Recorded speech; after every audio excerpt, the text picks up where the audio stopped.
La sanità del Veneto resta un'eccellenza grazie ai medici, agli infermieri, agli operatori, a tutto il personale che risponde alle esigenze dei cittadini senza guardare a orari, paghe e organici. Ma c'è un ma ed è un ma grande così. È quello delle liste d'attesa che in tutta la regione costringono i veneti ad aspettare mesi, a volte anni, una prestazione che non arriva mai.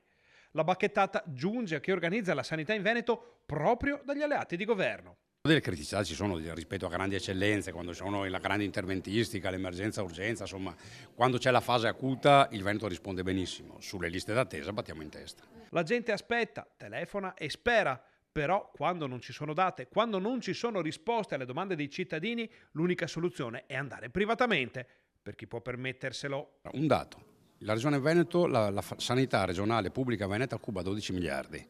I veneti nel 2024 hanno speso di tasca loro 3,9 miliardi per prestazioni privatistiche.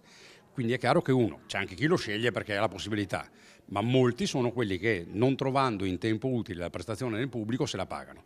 Questo non è ammissibile. E la soluzione qual è? C'è bisogno di utilizzare bene le risorse, di comprare prestazioni, perché comprare significa che la Regione, che è l'ente che governa questo fenomeno, compra le prestazioni che le servono, le compra dall'ospedale pubblico di Bassano anziché da quello di Vicenza, anziché dall'ospedalità privata convenzionata, compra prestazioni. Alla fine l'importante per Forza Italia è portare a casa il risultato, la prestazione, l'abbattimento delle liste d'attesa. Come diceva Deng Xiaoping, l'importante non è di che colore sia il gatto, l'importante è che prenda il topo. La prestazione ai cittadini non interessa che gli venga erogata nei tempi utili pagando il ticket. Più chiaro di così?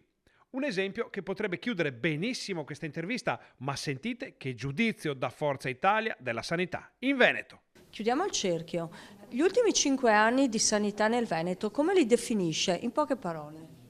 Immobili, nel senso che la Regione, che ha competenza già adesso, al di là dell'autonomia che arriverà prima o poi, la Regione ha competenza esclusiva in materia di organizzazione sociosanitaria.